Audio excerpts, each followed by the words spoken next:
Hello friends, હું કોમલ ભીમજિયાણી your એજ્યુકેશનમાં આપનું હાર્દિક સ્વાગત કરું છું. ધોરણ 12 વાણિજ્ય વ્યવસ્થા ગાલાનું પ્રશ્નપત્ર 2 એનો વિભાગ ડી આપણે અગાઉના લેક્ચરમાં જોયો. આજના લેક્ચરમાં વિભાગ ઈ જોઈએ. તો કે વિભાગ ઈ તમને કેટલા માર્કનો પૂછાય છે? તો કે ટોટલ 20 માર્કનો. 6 પ્રશ્ન તમને 5-5 માર્કના પૂછેલા હશે. એમાંથી તમને જે પણ આવડે એ કોઈ પણ 4 પ્રશ્નના જવાબ તમારે લખવાના છે અને 4 ચેપ્ટરમાંથી જ તમને 5 માર્કના પ્રશ્નો પૂછાય છે. કયું કયું? તો કે ત્રીજું ચેપ્ટર, પાંચમું ચેપ્ટર, છઠ્ઠું ચેપ્ટર અને 11મું ચેપ્ટર. આમાંથી જ તમને 5 માર્કના પ્રશ્ન હશે. 6 પ્રશ્ન પૂછ્યા હશે ટોટલ. એમાંથી તમારે કોઈ પણ 4 પ્રશ્નના ઉત્તર આપવાના છે. તો જોઈએ કયો પ્રશ્ન? તો કે 60મો પ્રશ્ન છે, આયોજનની મર્યાદા સમજાવો. શું કીધું છે? આયોજનની મર્યાદા સમજાવો. 5 માર્કની અંદર પૂછ્યો છે. તો જોઈએ તો કે આયોજન એ એક વૈકલ્પિક યોજના છે. આયોજન કેવી યોજના છે? તો કે વૈકલ્પિક યોજના છે. તમારી પાસે કોઈ પણ કાર્ય કરતા હોય ત્યારે એક કરતાં વધુ કાર્ય કરવા માટેના એક કરતાં શું હોય? વધુ વિકલ્પ હોય. એમાંથી તમારે કોઈ શ્રેષ્ઠ વિકલ્પની પસંદગી કરી અને કાર્ય કરવાનું હોય. એટલા માટે આયોજનને કેવી યોજના કીધી છે? તો કે વૈકલ્પિક યોજના કીધી છે, જે ભવિષ્ય માટે છે અને અનિશ્ચિત છે. આયોજન વગર ચાલતું નથી. આયોજન છે શેના માટે થતું હોય? તો કે ભવિષ્યમાં જે કાર્ય કરવાનું છે એના માટે થતું હોય. એટલા માટે શું હોય? તો કે એમાં અનિશ્ચિતતા રહેલી હોય. પણ આયોજન શું છે? તો કે જરૂરી છે. આયોજન વગર કોઈ પણ કાર્ય સંચાલનનું થઈ શકતું નથી. વ્યક્તિ, કુટુંબ, સમાજ, નગર, રાજ્ય કે દેશ વગેરે આયોજન વગર જીવી શકે નહીં. કારણ કે તે શું છે? પથદર્શક છે. એટલે તમારે જે પણ કાર્ય કરવું છે એનો શું કરે છે? તો કે રસ્તો બતાવે છે. પથદર્શક એટલે શું? તો કે રસ્તો બતાવે છે. આયોજન એ સંપૂર્ણ નથી પણ અપૂર્ણ પણ નથી. એ શું છે? તો કે સભાન પ્રક્રિયા છે. આયોજન છે એ સંપૂર્ણ નથી. એવું નથી કે આયોજન કરી નાખ્યું એટલે તમને પરિણામ મળી ગયું. પણ આયોજન શું છે? તો કે કયું કાર્ય ક્યારે, કોણ, કેવી રીતે કરશે અને કેટલા પ્રમાણમાં કરશે એની માત્ર ને માત્ર શું છે? તો કે ભવિષ્યની વર્તમાનમાં વિચારણા કરવામાં આવે છે. એટલા માટે કીધું કે આયોજન શું છે? સંપૂર્ણ નથી. એ તો માત્ર તમને રસ્તો બતાવે છે. એના આધારે તમારે શું કરવાનું છે? કાર્ય કરવાનું છે. એ કેવી પ્રક્રિયા છે? તો કે સભાન પ્રક્રિયા છે.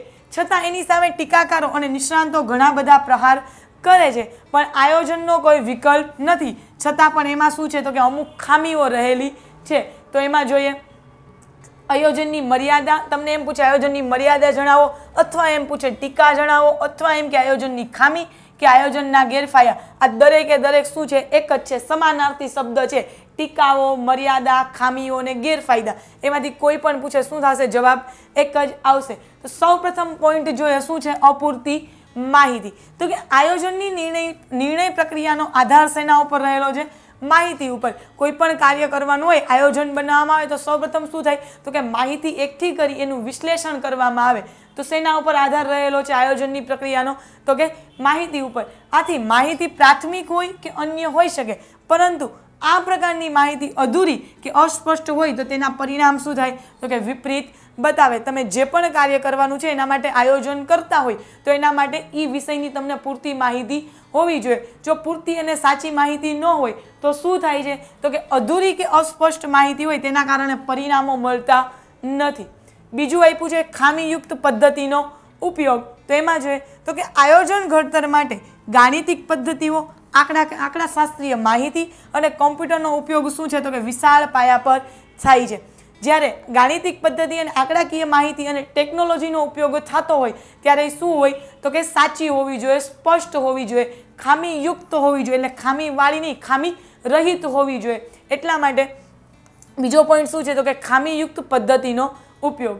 ત્યાર પછી તો કે આ પ્રક્રિયામાં ઘણી વખત નિર્ણયો કેવા હોય છે? તો કે ખામીયુક્ત લેવાય છે. જો આયોજનમાં જ નિર્ણય ખામીવાળા લેવાય તો એનું પરિણામ ક્યારેય પૂરું સાચું મળે નહીં. ત્યાર પછીનો પોઈન્ટ છે બાહ્ય પરિસ્થિતિની અનિશ્ચિતતા. તો કે આયોજનમાં વર્તમાન ધોરણોને ભવિષ્ય માટે વિચારણા કરવી છીએ એના માટે બધા જ સાધનોનો શું થાય? તો કે મહત્તમ ઉપયોગ થાય છે. આયોજન છે એ શું છે? વર્તમાનમાં ભવિષ્ય અંગેની પૂર્વધારણા કરવામાં આવે છે. એના જ કારણે શું થાય? તો કે સાધનોનો મહત્તમ વધુમાં વધુ જેટલો ઉપયોગ થાય એટલો કરવામાં આવે છે. છતાં પણ રાજ્ય કક્ષાએ અથવા આંતરરાષ્ટ્રીય કક્ષાએ બદલાતી જતી પરિસ્થિતિ આયોજનના અમલ અને સફળતાને શું કરે? અવરોધે છે. સામે શું કરે છે? મુશ્કેલી ઊભી કરે છે. એક્ઝામ્પલ તરીકે લઈએ તો કે પેટ્રોલ અને ડીઝલનો ભાવ વધારો જે આંતરરાષ્ટ્રીય પરિબળ છે પેટ્રોલ અને ડીઝલનો ભાવ વધારો શું છે આંતરરાષ્ટ્રીય પરિબળ છે, કેમ કે આપણે ઘણું બધું પેટ્રોલ અને ડીઝલ શું છે તો કે બહારના દેશોમાંથી આયાત કરીએ છીએ. ત્યાર પછીનો પોઈન્ટ છે જડતા પ્રેરે. તો કે જ્યારે રાજકીય, ધાર્મિક, સામાજિક અને આર્થિક કારણોસર પરિસ્થિતિ વિપરીત હોય, જે મુજબ તમે આયોજન કર્યું છે એના કરતાં પરિસ્થિતિ કેવી હોય અલગ હોય, એટલે કે વિપરીત હોય, ત્યારે પણ અધિકારીઓ, સંચાલકો અને કર્મચારીઓ આયોજનથી ચલિત થવાનું, એટલે કે આયોજન જે મુજબ કરેલું છે એનાથી ચાલવાનું શું થાય જોખમ લેવા તૈયાર થતા નથી. ત્યાર પછીનો પોઈન્ટ છે કારણ કે વધારાના નુકસાનનો અને ટીકાનો ભય રહે, આમ આયોજન શું છે તો કે જડતા વધે છે. પછીનો પોઈન્ટ છે આયોજનમાં ભાવિની અનિશ્ચિતતા. આયોજન શેની સાથે સંબંધ ધરાવે છે તો કે ભવિષ્ય સાથે સંબંધ ધરાવે છે. તમને એમસીક્યુમાં પૂછાય છે કે આયોજનને શેની સાથે સંબંધ છે, તો શેની સાથે સંબંધ છે તો કે ભવિષ્ય સાથે સંબંધ છે, પરંતુ ભવિષ્ય શું છે અનિશ્ચિત છે, તેથી આયોજનનો પાયો પણ કેવો હોય તો કે અનિશ્ચિત છે. ત્યાર પછીનો પોઈન્ટ છે ખર્ચાળ પ્રક્રિયા. તો કે ખર્ચાળ પ્રક્રિયા શું કામ કીધી આયોજનને, તો કે આયોજનને તૈયાર કરવામાં કર્મચારી, સાધન અને નિષ્ણાંતોનો શું થાય છે તો કે ઘણો બધો સમય બગડે છે, અને સમય બગડે એના જ કારણે શું થાય તો કે નાણાંનો વ્યય થાય. કોઈ પણ કર્મચારી છે એની સિવાયના સાધન લાવવા પડે, સારા સારા નિષ્ણાંતને બોલાવો, તો કે મફત તો આવવાના નથી, શું થાય તો કે એની સામે શું કરવું પડે ફી ચૂકવવી પડે, તો એ ફી ચૂકવવી પડે, એના કારણે આયોજન કેવું કીધું છે તો કે ખર્ચાળ પ્રક્રિયા કીધી છે. તેથી આયોજન કેવી પ્રક્રિયા છે ખર્ચાળ પ્રક્રિયા છે. તમને 2 માર્કમાં પણ પ્રશ્ન પૂછાય છે આયોજન ખર્ચાળ પ્રક્રિયા છે સમજાવો. આગળ ત્યાર પછીનો પોઈન્ટ લાંબી પ્રક્રિયા. તો કે આયોજનમાં માહિતી એકઠી કરવામાં શું થાય છે સમય જાય છે. કોઈ પણ ધંધાકીય એકમ છે એનું આયોજન બનાવતા હોય ત્યારે જે પણ ચીજ વસ્તુનું ઉત્પાદન કરવું હોય કે જે પણ કાર્ય કરતા એની શું કરે માહિતી ભેગી કરે. તો માહિતી ભેગી કરવી એટલે કે એકઠી કરવી, એનું વર્ગીકરણ અને વિશ્લેષણ કરવું, આમાં શું થાય તો કે સમય વધારે જાય. એટલા માટે તેમાં વિકલ્પોનો શું કરવામાં આવે વિચાર કરવામાં આવે, જેમાં સમય પસાર થતો જાય તથા નવા વિચારો ઊભા થાય. તેથી આયોજન લાંબી પ્રક્રિયાના લીધે શું થાય સમયનો બગાડ થાય છે. આમ આયોજન કેવી પ્રક્રિયા છે તો કે લાંબી પ્રક્રિયા છે. ત્યાર પછી આયોજન પ્રસ્તુત છે. શું છે આયોજન અપ્રસ્તુત. તો કે એવું કહેવામાં આવે છે કે આયોજન પાછળનો ખર્ચ એના લાભ કરતાં શું છે તો કે વધારે હોય છે, અને તે વિવિધ પ્રશ્નો શું કરે છે તો કે ઊભા કરે છે, અને ઘણી વખત આયોજન શું થાય સંપૂર્ણ નિષ્ફળ જાય છે. જે મુજબ કાર્ય કરવાનું નક્કી કર્યું હોય એનું પરિણામ ન પણ મળે, એટલે શું થાય તો કે સંપૂર્ણ નિષ્ફળ જાય છે. આમ આયોજન કેવું છે તો કે અપ્રસ્તુત છે. એની પછી કર્મચારીની કાર્ય સર્જનાત્મકતામાં અવરોધે છે. તો કે કુશળ કર્મચારી એકમોની શું છે તો કે અસ્કામતો છે. અસ્કામતો એટલે શું તો કે મિલકત છે એક પ્રકારની, પરંતુ આયોજનમાં તો કર્મચારીને કશું જ અજુગતું લાગે તો પણ તે સુધારી શકતા નથી. આયોજન જે મુજબ કાર્ય કરવાનું હોય એ મુજબ કાર્ય કરવાનું કર્મચારીને કીધું હોય, કર્મચારીને એવું લાગે કે આ ઠીક નથી, આયોજન મુજબ કાર્ય કરી છે, તો પણ તેમાં એને કાંઈ ફેરફાર કરવાનો અધિકાર નથી. આગળ આપ્યું છે કારણ કે માત્ર કર્મચારી છે તેને સુધારવાનો કોઈ અધિકાર નથી. એને તો ઉપર મુજબ જે પણ નિર્ણય લીધેલા છે, જે કાર્ય કેવી રીતે કરવું માત્ર એ જ કરવાનું, એમાં કોઈ પણ સુધારા વધારા કર્મચારી કરી શકે નહીં. એટલા માટે કીધું છે કે કર્મચારીની કાર્ય સર્જનાત્મકતામાં શું થાય છે તો કે અવરોધ ઊભો કરે છે. ત્યાર પછીનો પ્રશ્ન છે 61મો પ્રશ્ન, ભરતીના બાહ્ય પ્રાપ્તિ સ્થાનો સમજાવો. તમને ઘણી વખત એક્ઝામની અંદર ભરતીના આંતરિક પ્રાપ્તિ સ્થાનો પૂછે છે, ઘણી વખત એક્ઝામમાં ભરતીના બાહ્ય પ્રાપ્તિ સ્થાનો પૂછે છે. આઈએમપી છે, 2માંથી 1 તો એક્ઝામની અંદર હોય જ છે. આના એકાદા પેપરમાં ગાલાના 6 પ્રશ્નપત્ર છે, એમાં એકાદા પેપર 2 પેપરમાં એવી રીતના છે કે આંતરિક પ્રાપ્તિ સ્થાનો જણાવો, 2-3 પેપરમાં શું છે તો કે બાહ્ય પ્રાપ્તિ સ્થાનો જણાવો. પ્રશ્ન આઈએમપી છે. જો પહેલું જ શું છે એના બાહ્ય પ્રાપ્તિ સ્થાનમાં તો કે જાહેરાત દ્વારા ભરતી કેવી રીતે કરી શકાય. બાહ્ય પ્રાપ્તિ સ્થાનમાં પહેલું જ જાહેરાત દ્વારા, તો કે રોજગાર વિનિમય કચેરીઓ દ્વારા, એના સિવાય તો કે શૈક્ષણિક સંસ્થા હોય એના દ્વારા પણ જાહેરાત કરી શકાય. પછી તો કે મજૂર સંઘ દ્વારા, ઠેકેદાર દ્વારા, દ્વાર પર ભરતી હોય, આધુનિક પદ્ધતિ. ટોટલ કેટલા પોઈન્ટ છે તો કે 3 ને 3 6 ને 7 પોઈન્ટ છે. કેટલા પોઈન્ટ છે બાહ્ય પ્રાપ્તિ સ્થાનના તો કે 7 પોઈન્ટ. કયા કયા તો ફરી વાર એકવાર જોઈ લઈ. જાહેરાત દ્વારા, રોજગાર વિનિમય કચેરી દ્વારા, શૈક્ષણિક સંસ્થા દ્વારા, મજૂર સંઘો દ્વારા, ઠેકેદાર દ્વારા, દ્વાર પર ભરતી અને આધુનિક ભરતી. તો એમાં જોઈએ તો કે બાહ્ય પ્રાપ્તિ સ્થાનમાં પહેલું જ જાહેરાત દ્વારા, એની અંદર જોઈએ તો કે જાહેરાત દ્વારા કેવી રીતના ભરતી કરી શકાય, તો કે વર્તમાન પત્ર હોય એટલે સમાચાર પત્ર આવે ને રોજ, એ સમાચાર પત્ર, ધંધાકીય સામાજિક સામયિકો કે વિશિષ્ટ વ્યવસાયના સામયિકો જાહેરાત દ્વારા અરજીઓ શું થાય છે તો કે મંગાવવામાં આવે છે. એના સિવાય તો કે આ ઉપરાંત ટેલિવિઝન, ટીવીની અંદર એડવર્ટાઇઝ આપીને બતાવવામાં આવે. ટેલિવિઝન, ઇન્ટરનેટ અને વેબસાઇટ પર જાહેરાત જોઈ ઉમેદવાર શું કરે તો કે ઓનલાઈન અરજી કરી શકે છે. ઇન્ટરનેટ અને વેબસાઇટ ઉપર ઘણી બધી ભરતીની જાહેરાત છે, એના ઉપર તો કે વેબસાઇટ ઉપરથી પણ શું થાય જાણી અને એ લોકો શું કરે તો કે ફોર્મ ભરતા હોય. ગવર્મેન્ટ એક્ઝામની જે લોકો તૈયારી કરતા હોય તો એ મોટા ભાગના જે ફોર્મ છે અથવા જે પણ ભરતીની જાહેરાત આવે શેના ઉપરથી તો કે ઓજસ નામની એપ્લિકેશન છે એની ઉપરથી મેળવતા હોય. એટલા માટે કીધું છે કે જાહેરાત ટેલિવિઝન, ઇન્ટરનેટ, વેબસાઇટ વગેરે દ્વારા જોઈ અને ઉમેદવાર શું કરે તો કે ઓનલાઈન અરજી કરી શકે. દૂર દૂરના વિસ્તારમાંથી મોટી સંખ્યામાં પણ શું થાય અરજી પ્રાપ્ત કરી શકાય. શું કામ તો કે ઇન્ટરનેટના માધ્યમથી. તેમાંથી યોગ્ય લાયકાત ધરાવતા કર્મચારીઓની શું કરવામાં આવે પસંદગી કરી શકાય અને અસરકારક ભરતી માટે આ શું છે તો કે શ્રેષ્ઠ પદ્ધતિ છે. ત્યાર પછીનો પોઈન્ટ છે શૈક્ષણિક સંસ્થાઓ દ્વારા. તો એમાં જોઈએ તો કે વર્તમાન સમયમાં અનેક એકમો આ પદ્ધતિથી શું કરે છે ભરતી કરે છે. વ્યવસાયિક અને ધંધાદારી જ્ઞાનનું શિક્ષણ આપતી સંસ્થાઓ હોય, કોલેજ હોય અને યુનિવર્સિટીઓમાંથી તૈયાર થતા સ્નાતકોની સીધી જ શું કરવામાં આવે ભરતી કરવામાં આવે. ઘણા લોકો તમે 12 પછી BBA કરશો, BCA કરશો તો એ લોકો શું છે ગુજરાત યુનિવર્સિટીની ઘણી બધી કોલેજો એવી છે કે જેની ત્યાં શું થાય તો કે તમારું ગ્રેજ્યુએશન પૂરું થાય એટલે શું થાય તો કે કેમ્પસ ઇન્ટરવ્યૂ આવે, એમાંથી જ તમને જોબ મળી જાય. આ એની વાત કરી છે. શું કહે તો કે શિક્ષણ આપતી સંસ્થાઓ, કોલેજો અને યુનિવર્સિટીઓમાંથી શું થાય તો કે તૈયાર થતા સ્નાતકો એટલે તમારું ગ્રેજ્યુએશન પૂરું થાય એટલે તરત જ શું થાય તો કે સીધી ભરતી કરવામાં આવે છે. એકમમાં જે પ્રકારની લાયકાત ધરાવતા હોય એવા કર્મચારીની જરૂર હોય તે અંગે કોલેજ અને કેમ્પસમાં શું થાય તો કે રૂબરૂ મુલાકાત ગોઠવી અને સીધી ભરતી કરી શકાય છે. દાખલા તરીકે લઈએ તો કે IIM Indian Institute of Management સંચાલનનું એકમાત્ર શિક્ષણ આપતી સંસ્થા હોય જે રાષ્ટ્રીય સ્તરે અને આંતરરાષ્ટ્રીય સ્તરે કામ કરતી હોય તો કઈ છે IIM Indian Institute of management. તમને આનું 1 માર્કમાં ફૂલ ફોર્મ પણ પૂછાય છે. એના સિવાય બીજી તો કે IIT Indian Institute of technology જેવી સંસ્થાઓ દર વર્ષે શું કરે તો કે આવા ભરતી મેળા યોજે છે. ત્યાર પછી છે મજૂર સંઘો દ્વારા. તો કે એકમના કામદાર સભ્યોની નોંધણી શું થાય મજૂર સંઘો કરતા હોય. કેટલીક વાર એકમમાં કાર્ય ઓછું થતાં કે અન્ય કારણને લીધે કામદારને શું કરવામાં આવે છૂટા કરવામાં આવે. જે પણ કાર્ય આપવામાં આવ્યું છે એકમમાં એ કાર્ય ઓછું થાય અને અન્ય કારણોસર શું થાય તો કે કામદારોને છૂટા કરવામાં આવે. જ્યારે કામમાં વધારો થાય ત્યારે મજૂર સંઘોની પસંદગી શેમાંથી કરવામાં આવે તો કે આવા કામદારોની ભરતીમાંથી કરવામાં આવે છે. એમાં જ આગળ આપ્યું છે એક્ઝામ્પલ તરીકે તો કે કાપડ ઉદ્યોગ. શું છે કાપડ ઉદ્યોગ હોય, શણ ઉદ્યોગ હોય. ત્યાર પછીનો તો કે ઠેકેદાર. આ પદ્ધતિમાં કામદારો પૂરા પાડવાની જવાબદારી કોની હોય તો કે ઠેકેદારોની હોય છે. તેમાં ધંધાકીય એકમ અને ઠેકેદાર વચ્ચે કામદારો પૂરા પાડવા અંગેનો શું થાય કરાર કરવામાં આવે છે. ઠેકેદાર વિવિધ કામના કામદારોના શું હોય સંપર્કમાં હોય કે જ્યારે જેટલાની જરૂર પડે ત્યારે શું થાય તો કેટલા કારીગરોને ગોતી દે કરાર મુજબ. એકમને જ્યારે જરૂર પડે ત્યારે વ્યાજબી દરે કામદારો શું કરવામાં આવે પૂરા પાડવામાં આવે. એક્ઝામ્પલ તરીકે લઈએ તો કે બાંધકામનો ઉદ્યોગ હોય, એના સિવાય તો કે ખાણ ઉદ્યોગ હોય, ચાના બગીચા હોય વગેરે. આ પદ્ધતિ શું છે તો કે પ્રચલિત છે કે ઠેકેદાર દ્વારા શું થાય તો કે કામદારોને ગોતી લેવામાં આવે. ત્યાર પછી આગળ તો કે આ પદ્ધતિમાં કામદારોનું શોષણ થવાની શું થાય શક્યતા વધી ગયેલી છે.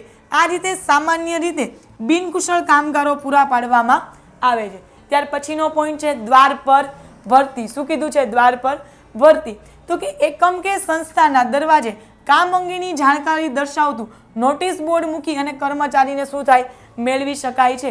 કોઈ પણ સંસ્થા હોય, કોઈ પણ કંપની હોય, કોઈ પણ ભાગીદારી પેઢી હોય એ લોકોને ત્યાં શું થાય તો કે કર્મચારીની જરૂર હોય, કામદારની જરૂર હોય તો શું થાય તો કે એના દરવાજે સંસ્થાના દરવાજે જાહેર નોટિસ બોર્ડ મૂકી અને શું થાય તો કે કર્મચારી મેળવી શકાય છે. આ પદ્ધતિ સામાન્ય કક્ષાના રોજગારમાં કર્મચારીઓ મેળવવા માટે શું થાય તો કે વધુ અનુકૂળ છે. આધુનિક પદ્ધતિ આધુનિક પદ્ધતિમાં જોઈએ તો કે આધુનિક સમયમાં ઇન્ટરનેટના ઉપયોગ દ્વારા કર્મચારીઓ શું કરી શકાય તો કે મેળવી શકાય છે. વિવિધ પ્રકારની એજન્સીઓ પોતાની વેબસાઇટ પર સંબંધિત ઉમેદવારની જરૂરી શું કરે તો કે વિગતની નોંધણી કરે છે. ઘણી બધી એજન્સીઓ શું કરે તો કે પોતાની વેબસાઇટ ઉપર એના સંબંધિત જે પણ ઉમેદવારો જરૂરી છે એની વિગતોની શું કરે નોંધણી કરે અને એકમમાં જગ્યા ઊભી થાય ત્યારે એજન્સીઓ અથવા કોઈ પણ એકમ છે તેનો ઉપયોગ કરી યોગ્ય ઉમેદવારને શું કરે છે પ્રાપ્ત કરે અથવા યોગ્ય ઉમેદવારની પસંદગી કરે છે.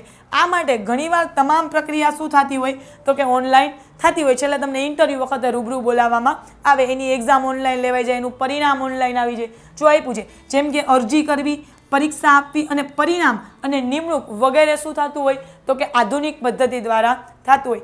આમ પદ્ધતિમાં ઉમેદવાર કમ્પ્યુટર અને ઇન્ટરનેટનો શું હોય જાણકાર હોય તે મહત્તમ લાભ લઈ શકે, એનાથી જાણતા હોય મહત્તમ લાભ લઈ શકે, બાકી ન લઈ શકે. સામાન્ય રીતે કુશળ કર્મચારીઓની ભરતી માટેનું આ યોગ્ય પ્રાપ્તિ સ્થાન છે. 61મો પ્રશ્ન જોયો. હવે જોઈએ 62મો પ્રશ્ન. 62મો પ્રશ્ન શું છે તો કે પસંદગીની પ્રક્રિયા ટૂંકમાં સમજાવો. તમને 3 માર્કની અંદર પ્રશ્ન પૂછ્યો છે કે પસંદગીની પ્રક્રિયા ટૂંકમાં સમજાવો. 5 માર્કની અંદર પ્રશ્ન પૂછ્યો છે તો કે પસંદગીની પ્રક્રિયા નીચે મુજબ દર્શાવી શકાય છે. એમાં પહેલો જ પોઈન્ટ શું છે તો કે આવકાર અને પ્રાથમિક મુલાકાત. તો કે સૌપ્રથમ એકમમાં ઉમેદવારને શું કરવામાં આવે આવકારવામાં આવે, એને શું કરવામાં આવે બોલાવવામાં આવે. સ્વાગત કરતા પ્રાથમિક પૂછપરછ કરી યોગ્ય લાગે તો ભરતી અધિકારી પાસે શું થાય તો કે ઉમેદવારને મોકલવામાં આવે, એને બોલાવવામાં આવે, એનું સ્વાગત કરવામાં આવે, સારી રીતે એને બોલાવે એટલે એ સ્વાગત કર્યું. પ્રાથમિક પૂછપરછ કરી અને યોગ્ય લાગે તો જ શું થાય તો કે ભરતીના અધિકારી તરફ ઉમેદવારને મોકલવામાં આવે છે. આગળ જોઈએ ભરતી અધિકારી ઉમેદવાર પાસેથી તેના જ્ઞાન, કૌશલ્ય અને કામગીરી અંગેની પૂછપરછ દ્વારા શું કરે માહિતી પ્રાપ્ત કરે.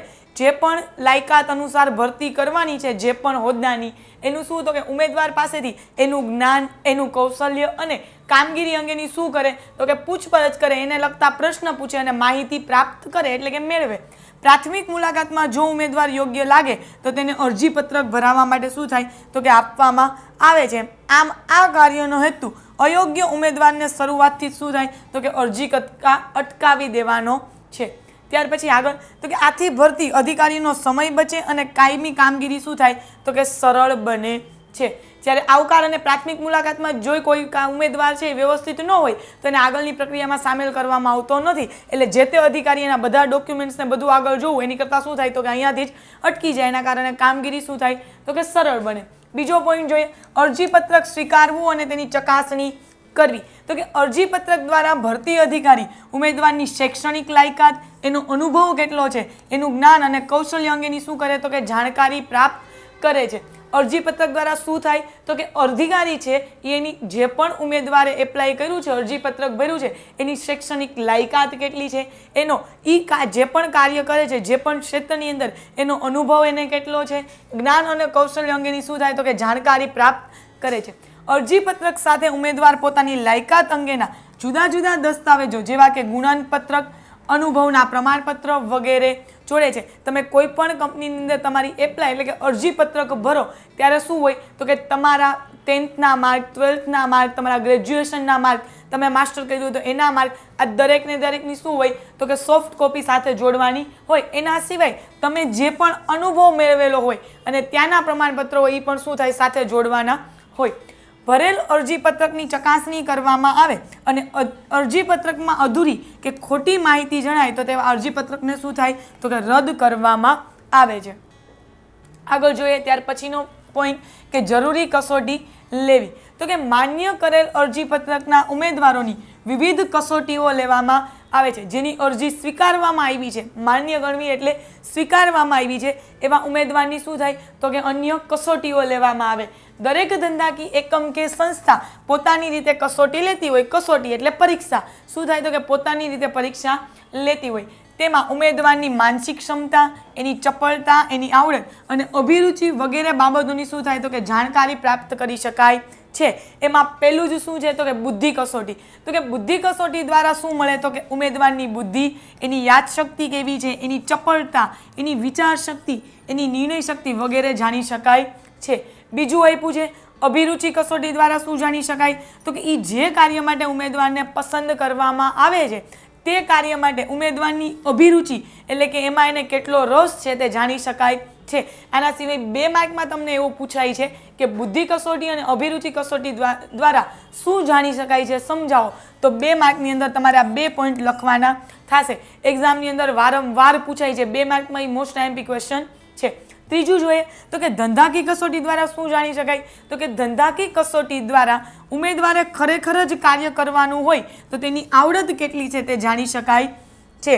પછી તો કે ચોથું, મનોવૈજ્ઞાનિક કસોટી દ્વારા શું જાણી શકાય? તો કે મનોવૈજ્ઞાનિક કસોટી દ્વારા ઉમેદવારનો સ્વભાવ, એનું વલણ, એની ટેવ કેવી છે, એની પ્રામાણિકતા અને આત્મવિશ્વાસ વગેરે જાણી શકાય છે. ત્યાર પછીનું પોઈન્ટ છે રૂબરૂ મુલાકાત. તો કે જે ઉમેદવારો કસોટીઓમાં સફળ સાબિત થાય તેમને શું થાય? તો કે રૂબરૂ મુલાકાત માટે બોલાવવામાં આવે છે. કોઈ પણ ધંધાદારી એકમ છે, કોઈ પણ કંપની છે, એને પોતપોતાની રીતે શું થાય? તો કે કસોટીઓ રાખેલી હોય. કોઈ પણ ઉમેદવારી કસોટીમાં પાસ થાય પછી એને શેના માટે બોલાવવામાં આવે? તો કે રૂબરૂ મુલાકાત માટે. કહે છે ને કે ઇન્ટરવ્યૂ માટે બોલાવ્યા છે, બસ એ જ રૂબરૂ મુલાકાત માટે. તો કે ઉમેદવારની પસંદગી માટે પસંદગી સમિતિ રચવામાં આવે છે. તેથી પૂર્વગ્રહ રહિત મૂલ્યાંકન થાય. સમિતિમાં વિવિધ નિષ્ણાંતો, સંચાલકોના પ્રતિનિધિ, વિભાગીય વડા, કર્મચારી વિભાગના વડા વગેરેનો સમાવેશ થાય છે. ઉમેદવારને પસંદગી માટેની જે સમિતિ રચવામાં આવે એમાં કોનો સમાવેશ થાય? તો કે વિવિધ નિષ્ણાંતો, જે પણ ક્ષેત્ર છે એના સારામાં સારું જ્ઞાન મેળવેલા લોકો એટલે કે નિષ્ણાંતો, સંચાલકોના પ્રતિનિધિ, સંચાલન જે કરે છે એ સંચાલકો છે એના પ્રતિનિધિ, એને જે ચૂનેલો વ્યક્તિ છે એ ક્ષેત્રની માટે એ પ્રતિનિધિ, વિભાગીય વડા તો કે જે પણ વિભાગ હોય, ઉત્પાદન વિભાગ, નાણાકીય વિભાગ, હિસાબી વિભાગ, ખરીદ વિભાગ, વેચાણ વિભાગ, આ દરેક વિભાગના વડા અને કર્મચારી વિભાગના વડા વગેરેનો સમાવેશ કરવામાં આવે છે. રૂબરૂ મુલાકાતમાં ઉમેદવારને કાર્યને લગતા શું થાય? પ્રશ્ન પૂછવામાં આવે. વિષયાંતર ન થાય તેનું ધ્યાન રાખવામાં આવે છે. જે પણ કર્મચારીને જે પણ કાર્ય માટે બોલાવ્યો છે એને લગતા જ પ્રશ્ન પૂછાય. મુદ્દો છે, જે વિષય છે એ ભટકી ન જાય એનું શું થાય? તો કે ધ્યાન રાખવામાં આવે છે. આ સમયે નોકરીની શરતો અને મળવાપાત્ર મહેનતાણા અંગે શું થાય? તો કે સ્પષ્ટતા કરી શકાય છે કે તમે જે પણ કાર્ય કે જે પણ હોદ્દા માટે તમે ભરતી થાવ છો એના માટે શું? તો કે મળવાપાત્ર મહેનતાણું ક્યારે નક્કી થાય? તો કે રૂબરૂ મુલાકાતની અંદર. એની પછી ભૂતકાળની કારકિર્દીની તપાસ. તો કે કોઈ પણ ઉમેદવાર છે એ પાસ થઈ ગયો ઇન્ટરવ્યૂમાં રૂબરૂ મુલાકાત વખતે, પછી એ જે તે સમયે જે પણ કંપનીમાં કામ કરતો હતો ત્યાં એની ભૂતકાળની કારકિર્દીની શું થાય? તો કે તપાસ કરવામાં આવે. જોઈએ એમાં ઉમેદવાર હાલ જ્યાં કયા કાર્ય કરતો હોય અથવા ભૂતકાળમાં જ્યાં કાર્ય કર્યું હોય ત્યાં એકમો પાસેથી શું થાય? તો કે ઉમેદવારને લગતી એની ખાનગી માહિતી મંગાવવામાં આવે છે. તેને અરજીપત્રકમાં ઉમેદવારે દર્શાવેલ માહિતી સાથે સરખાવી અને ચકાસવામાં આવે જેથી ઉમેદવારની સાચી પરિસ્થિતિ જાણી શકાય છે. કોઈ પણ ઉમેદવાર છે એને એવું લખ્યું કે મને જે તે કંપનીની અંદર 5 વર્ષનો અનુભવ હતો કે 7 વર્ષનો અનુભવ હતો, તો આ કંપની એને જોબ આપતા પહેલાં શું કરશે? તો કે ભૂતકાળમાં એ જે કામ કરતો હતો એ હકીકત છે કે એણે ખોટું લખેલું છે એની શું કરશે? તો કે ચકાસણી કરશે અથવા એની પરિસ્થિતિની જાણકારી મેળવે છે. ઉમેદવારની પ્રાપ્ત થયેલ માહિતી પૂર્વગ્રહથી મુક્ત હોવી જોઈએ જેથી ઉમેદવાર યોગ્ય નિર્ણય લઈ શકે. આ ઉપરાંત તો કે અરજીમાં ઉમેદવારે જણાવેલ સદગૃહસ્થનો અભિપ્રાય મેળવવામાં આવે છે અને પસંદગી પ્રક્રિયામાં શું થાય? તો કે મદદરૂપ નીવડે છે. ત્યાર પછીનો પોઈન્ટ છે પ્રાથમિક પસંદગી. જો ઉમેદવાર રૂબરૂ મુલાકાત અને ભૂતકાળની કારકિર્દીની બાબતમાં લાયક જણાય તો એને પસંદગી સમિતિ ઉમેદવારની શું કરે? તો કે યાદી તૈયાર કરે છે. આ યાદીમાં જેટલી જરૂર હોય તેના કરતાં વધુ ઉમેદવારની શું કરવામાં આવે? યાદી તૈયાર કરવામાં આવે છે. ત્યાર પછીનો પોઈન્ટ છે તો કે નિમણૂક પત્રક. તો કે અંતિમ પસંદગી બાદ ઉમેદવારને શું કરવામાં આવે? તો કે નિમણૂક પત્રક આપવામાં આવે. જે તે કંપનીમાંથી શું થાય? તો કે ઓર્ડર આપવામાં આવે કે ભાઈ તમે 1 તારીખથી કે 5 તારીખથી શું કરો? તો કે ઓફિસ જોઈને તમારી જોબ ચાલુ કરી દો. જેમાં ઉમેદવારને કયા સ્થળે, કઈ જગ્યા માટે, કઈ સત્તા, ફરજ અને જવાબદારીઓ તથા કર્મચારીઓને મળવાપાત્ર પગાર અને અન્ય આર્થિક અને બિન આર્થિક બાબતોનું શું થાય? જાણકારી આપવામાં આવે છે. આ જાણકારી ક્યારે આપવામાં આવે? તો કે જ્યારે કોઈ પણ વ્યક્તિને નિમણૂક પત્રક આપી દે, એની જોબ ફાઇનલ થઈ જાય ત્યારે આ વસ્તુ કહેવામાં આવે છે. તબીબી તપાસ.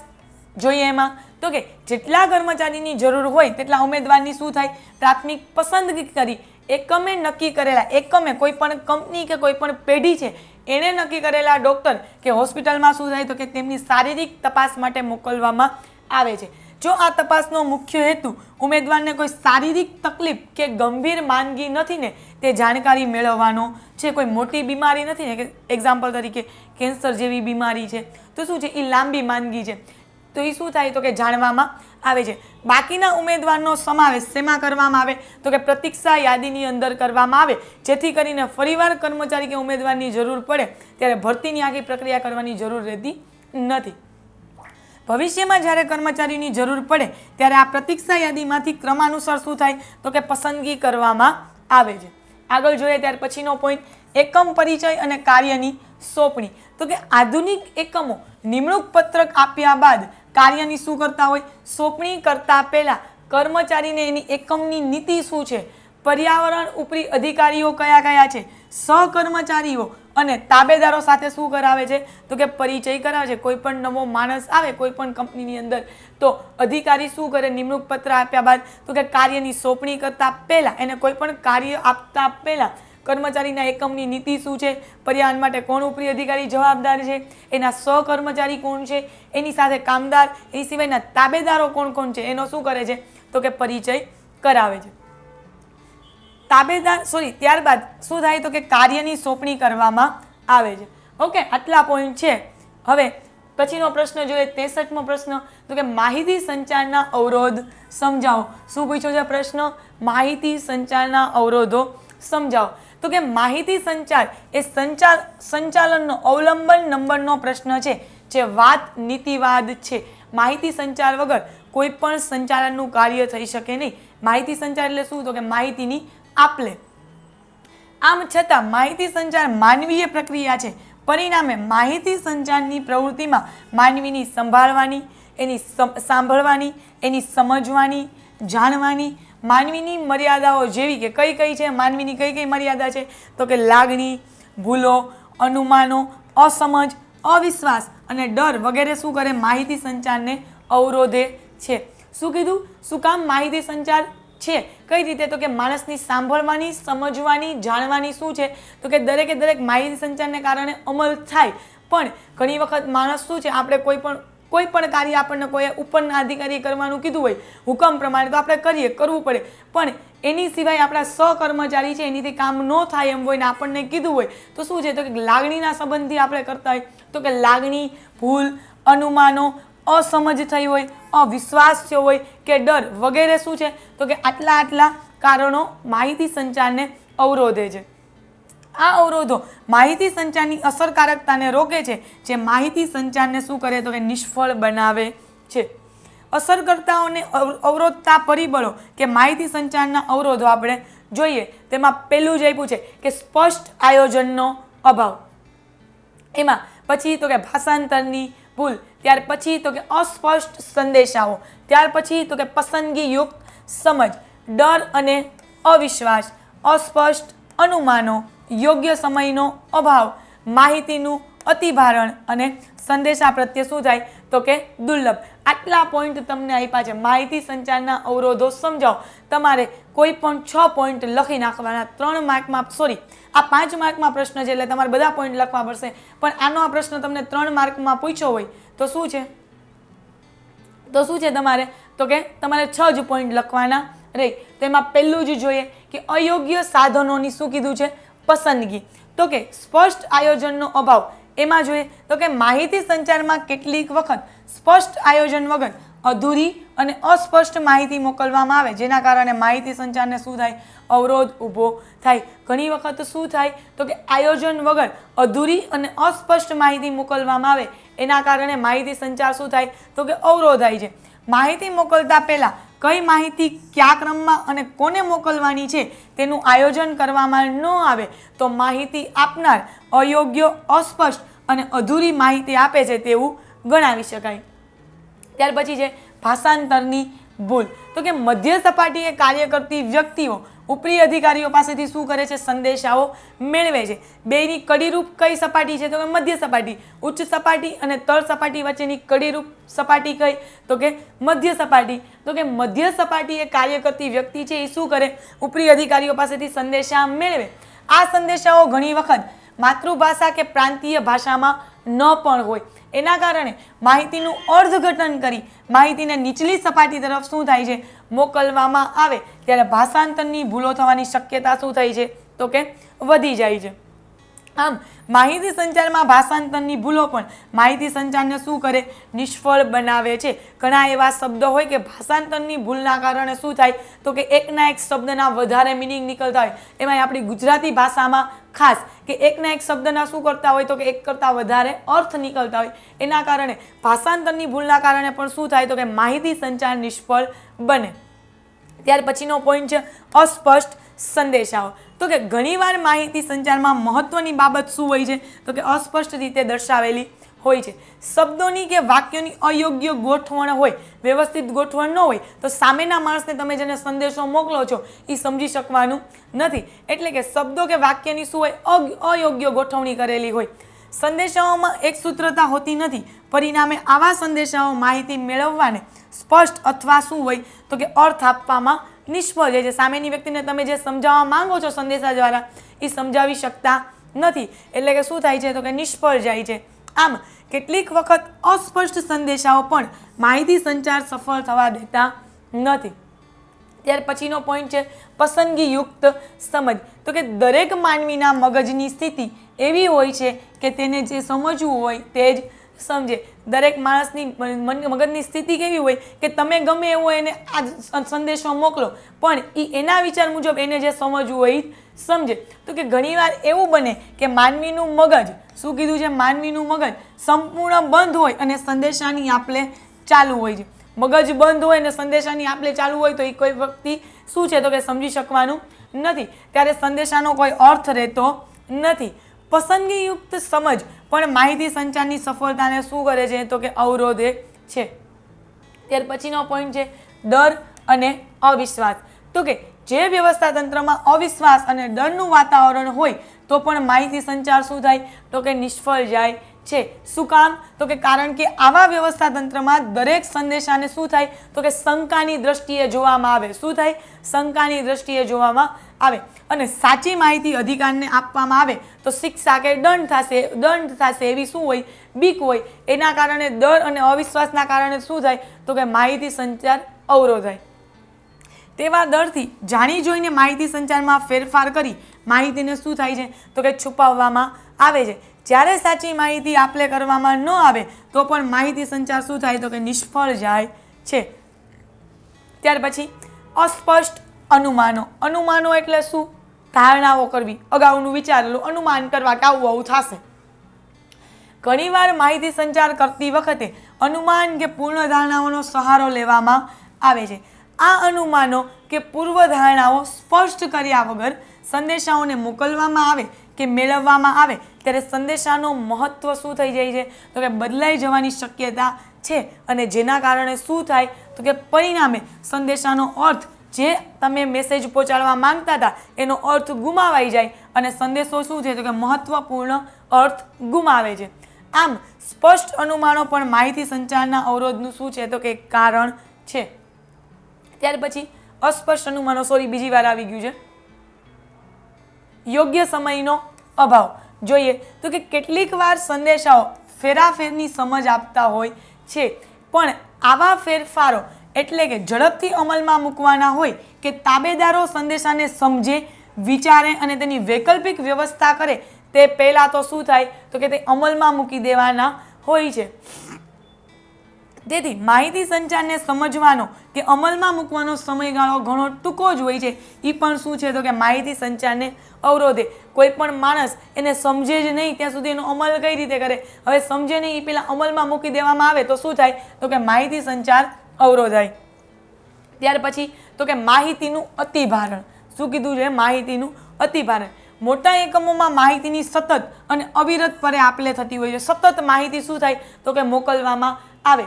આવી આપલે એક કરતા કર્મચારી દ્વારા શું કીધું? એક કર્મચારી દ્વારા મેળવવાની કે પૂરી પાડવાની હોય તો કર્મચારી ઉપર શું થાય તો કે માહિતીની ચોક્કસ જાળવવાને બદલે પોતાના કામમાં ભારણનો શું થાય નિકાલ કરવાને અગ્રતા ક્રમ આપે છે.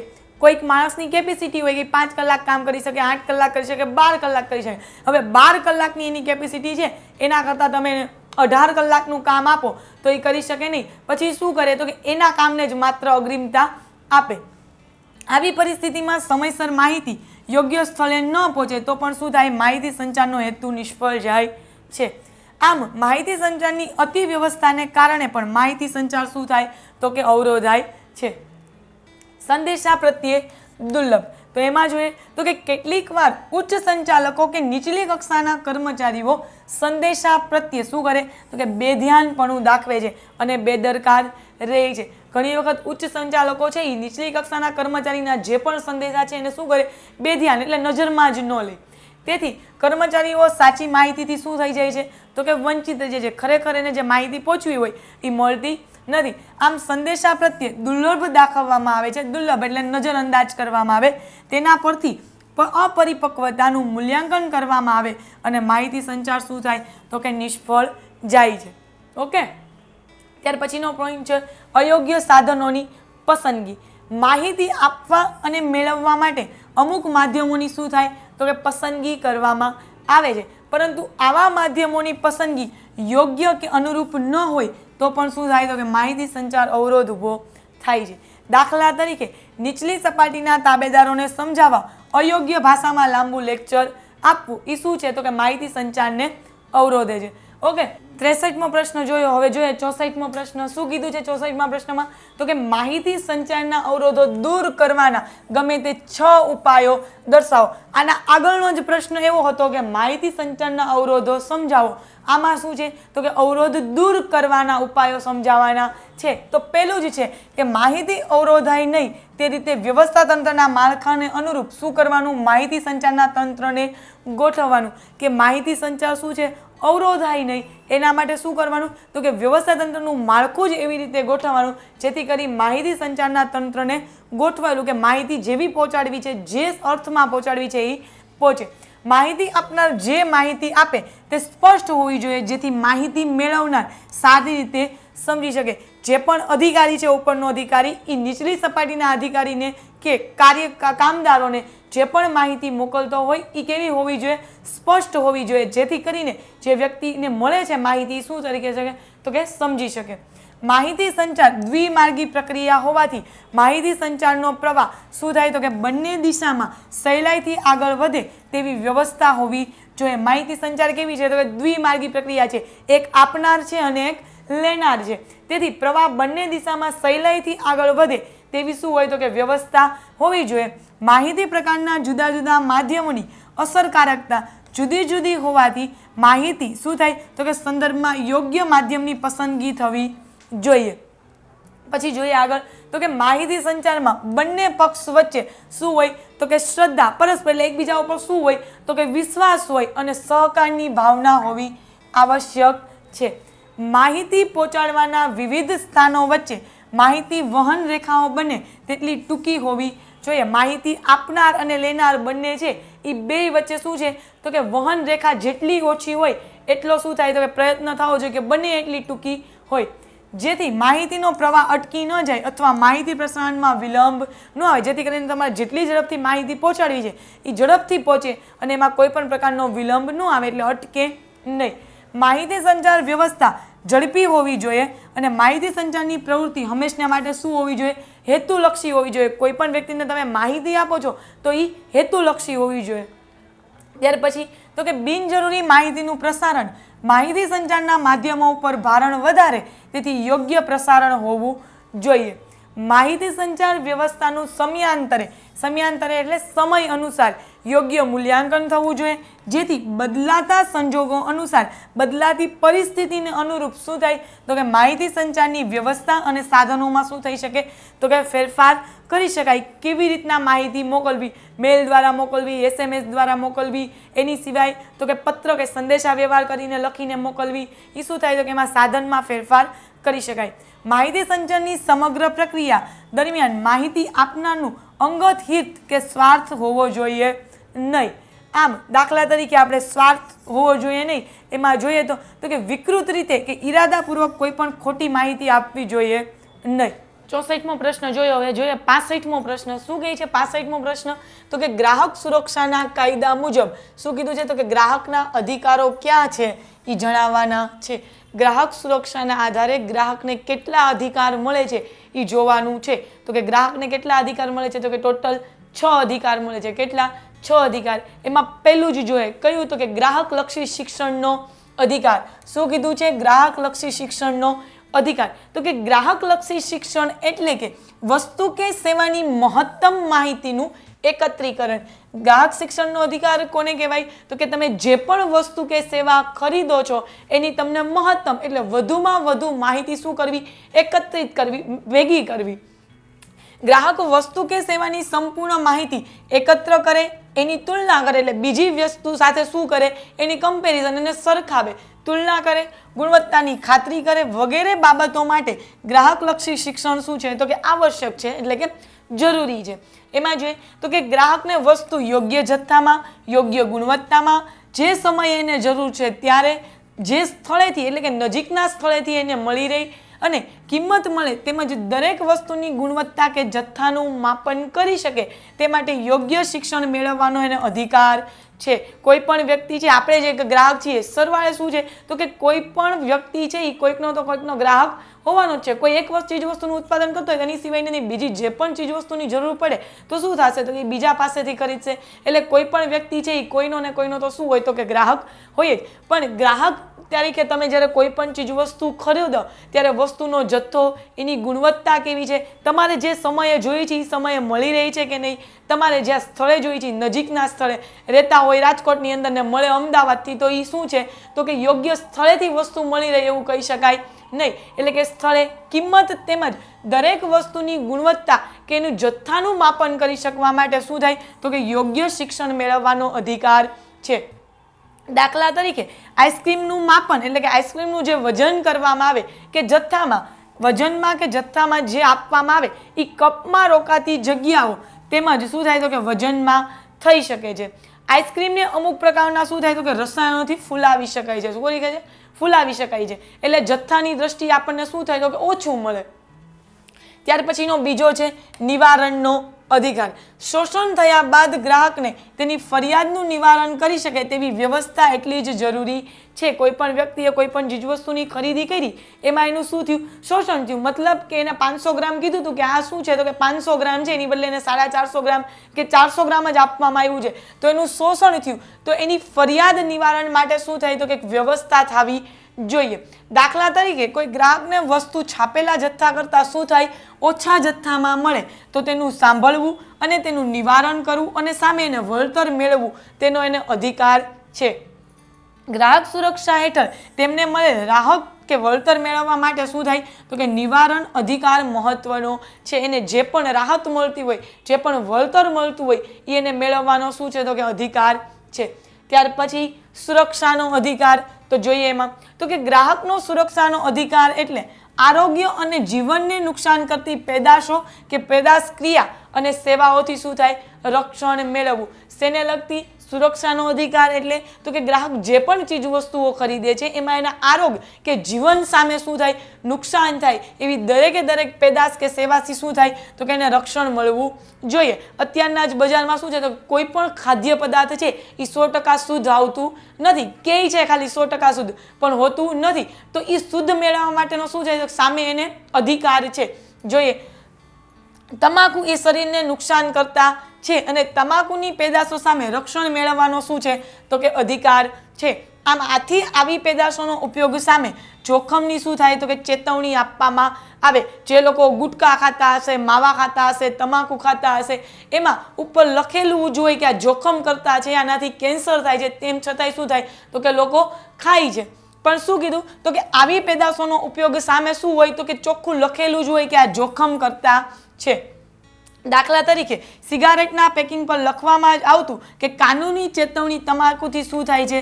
તો કે કેન્સર થાય છે. આવું લખે છે તો એ લોકો શું કરે છે?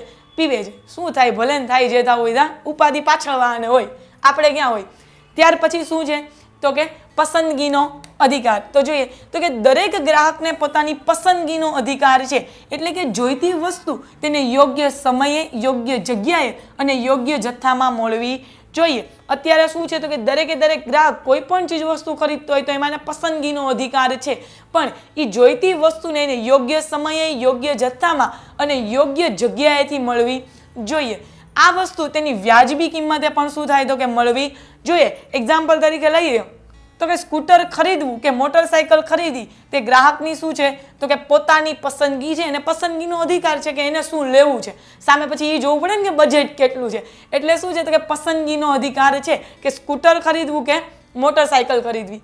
ગ્રાહકના પસંદગીના અધિકારના કારણે બજારકર્તાઓ વસ્તુ અને સેવાઓમાં ગુણવત્તા, બ્રાન્ડ, કિંમત અને કદ વગેરે શું કરે છે તો કે વિવિધતા લાવે છે, જેથી ગ્રાહકને શું થાય તો કે પસંદગીની વિશાળ તક મળે. અત્યારે આપણે ટુ વ્હીલ લેવા જઈએ તો ઘણું બધું શું થાય તો કે એક્ટિવા છે, એક્સેસ છે, એની સિવાય હમણાં તો ઓલાના નવા નવા બાઇક આવ્યા છે. તો શું છે કે પસંદગીનો અધિકાર છે કે આપણને ઘણી બધી રેન્જમાં બતાવે, એમાંથી આપણે કયું લેવું. ત્યાર પછીનો છે રજૂઆતનો અધિકાર. શું કીધું છે તો કે ગ્રાહક સુરક્ષા સૌપ્રથમ યોગ્ય રજૂઆત થવી જોઈએ. ગ્રાહકને પોતાની રજૂઆત કરવા માટે શું થાય તો કે યોગ્ય તક મળવી જોઈએ. આ રજૂઆત મળેલી વસ્તુના ઉપયોગ વિશે હોય કે પછી પોતાને જોઈતી વસ્તુ ઉત્પાદન કરવા માટે હોય, અને ઉત્પાદકને કરવાની હોય કે પછી અન્ય પ્રકારની પણ હોઈ શકે. શું કીધું? જે ગ્રાહક રજૂઆત કરે છે એ વસ્તુના ઉપયોગ વિશે હોય કે પછી એને જોઈતી હોય વસ્તુનું શું થાય તો કે ઉત્પાદન કરવા માટે ઉત્પાદકને જણાવતા હોય, કાંઈ પણ હોઈ શકે. ઘણા ધંધાકીય એકમો પોતાના ગ્રાહકની રજૂઆત માટે શું કરતા હોય તો કે અલગ અલગ વિભાગ રાખતા હોય, કેમ કે ગ્રાહકની શું માંગ છે એના આધારે કોઈ પણ ઉત્પાદક છે એ વસ્તુનું ઉત્પાદન કરે એટલે શું થાય તો કે બજારમાં દિવસે દિવસે એના ધંધાનો વિકાસ થતો જાય. ગ્રાહક સરકારને પણ રજૂઆત કરી શકે તેવી રચના હોવી જોઈએ. ત્યાર પછીનો છે જાણકારીનો અધિકાર. તો કે ગ્રાહકને પેદાશની ગુણવત્તા, એ જે પણ ચીજ વસ્તુ કે સેવાની ખરીદી કરે છે એમાં એની ગુણવત્તા, એનો જથ્થો એ કેટલા ટકા શુદ્ધ છે, એટલે કે શુદ્ધતા, એની કિંમત વગેરેની શું થાય તો કે માહિતી મળવી જોઈએ, જેથી કરીને ગ્રાહક પોતાની જરૂરિયાત પ્રમાણેની શું કરે પેદાશ ખરીદી શકે છે. કોઈ પણ ચીજ વસ્તુની શું કરે એ ખરીદી શકે જેવી એની જરૂરિયાત હોય એ મુજબ. દાખલા તરીકે મીઠાની ખરીદીનો નિર્ણય લેતા સમયે કેટલોક શું થાય તો કે જથ્થો છે, એની કેટલી કિંમત છે, આયોડિન યુક્ત છે કે નહીં વગેરેની શું થાય તો કે માહિતી મળવી જોઈએ, જે તેના પેકેટ પર જ શું થાય તો કે છાપવી ફરજિયાત છે. ત્યાર પછી આગળ જોઈએ આ ઉપરાંત આ 6 અધિકાર તો છે જ, આના ઉપરાંત સંયુક્ત રાષ્ટ્ર સંઘ દ્વારા બહાર પાડેલી માર્ગદર્શિકા અનુસાર 2 વધારાના અધિકાર મળે તેવી શું કરી છે તો કે તરફેણ કરવામાં આવી છે. એમાં પહેલું જ જોઈએ કે આરોગ્યપ્રદ વાતાવરણનો અધિકાર. કયો? આરોગ્યપ્રદ વાતાવરણનો અધિકાર. તો કે આરોગ્યપ્રદ વાતાવરણ અધિકાર, આરોગ્યપ્રદ વાતાવરણ એટલે કે પ્રદૂષણ વાતાવરણ શું થાય પ્રદૂષણ મુક્ત લોકોને શું થાય હવા, પાણી, ખોરાક દરેકે દરેક વસ્તુ મળવી જોઈએ, જેથી જીવન સામાન્ય રીતે જીવી શકાય. દરેક માનવીનો પ્રદૂષણયુક્ત હવા, પાણી, ખોરાક અને ભૂમિ મેળવવાનો અધિકાર છે. આ અધિકાર છે પણ આપણને શુદ્ધ મળતું નથી. બીજું જોઈએ તો કે પ્રાથમિક જરૂરિયાતોનો અધિકાર. તો કે આવી જરૂરિયાતમાં ખોરાક, કપડાં, નિવાસ એટલે શું તો કે જે ઘરમાં રહેતા હોય એ નિવાસ, પીવાનું પાણી, આરોગ્ય સંભાળ એટલે કે હોસ્પિટલની સેવાઓ અને શિક્ષણ તથા હેરફેરનો સમાવેશ થાય છે. પ્રાથમિક જરૂરિયાતમાં શું થાય માણસને તો કે માણસ સૌપ્રથમ રોટી, કપડાં અને મકાન આને પ્રાધાન્ય આપે. સાથે સાથે તો કે આરોગ્ય સંભાળ અને શિક્ષણ વગેરેનો સમાવેશ શેમાં થાય તો કે પ્રાથમિક જરૂરિયાતની અંદર થાય છે. આ જરૂરિયાત મેળવવાનો અધિકાર દરેક માનવીનો છે. આ બધા જ અધિકારો ગ્રાહકને મળે તે માટે સરકારે ગ્રાહક સુરક્ષા ધારા હેઠળ અન્ય કાયદાઓ હેઠળ શું કર્યા છે તો કે પ્રયત્ન કર્યા છે, પરંતુ આ અધિકારનો યોગ્ય રીતે ઉપયોગ થાય તે માટે સમાજ તથા તેની દરેક વ્યક્તિએ શું થવું પડે તો કે જાગૃત હોવું જરૂરી છે. તમે જે પણ ચીજ વસ્તુ ખરીદો છો એની દરેકે દરેક માહિતી મેળવવાનો તમને અધિકાર છે. એના માટે માત્ર સરકાર જ જાગૃત થાય એવું ન હાલે. શું થાય તો કે દરેકે દરેક વ્યક્તિએ પણ જાગૃત થવું પડે, નહીતર આ અધિકારો માત્ર કાયદામાં જ શું થાય તો કે કાયદાના પેપરમાં જ રહેશે. ગ્રાહકનું શોષણ શું થાય તો કે અવિરત થતું રહેશે, એટલે ગ્રાહકનું જે શોષણ થાય છે એ એમને ચાલુ જ રહેશે. ઓકે, વિભાગ ઈ ની અંદર કેટલા પ્રશ્ન પૂછાય છે તમને તો કે 60 થી 65 ટોટલ 6 પ્રશ્ન પૂછાય છે. તમારે કોઈ પણ 4 પ્રશ્નના જવાબ દેવાના છે. આજના લેક્ચરમાં આપણે અહીંયા સુધી જ રાખીશું. નેક્સ્ટ લેક્ચરમાં પેપર નંબર 3 સાથે મળીશું. ત્યાં સુધી જય હિન્દ, જય ભારત.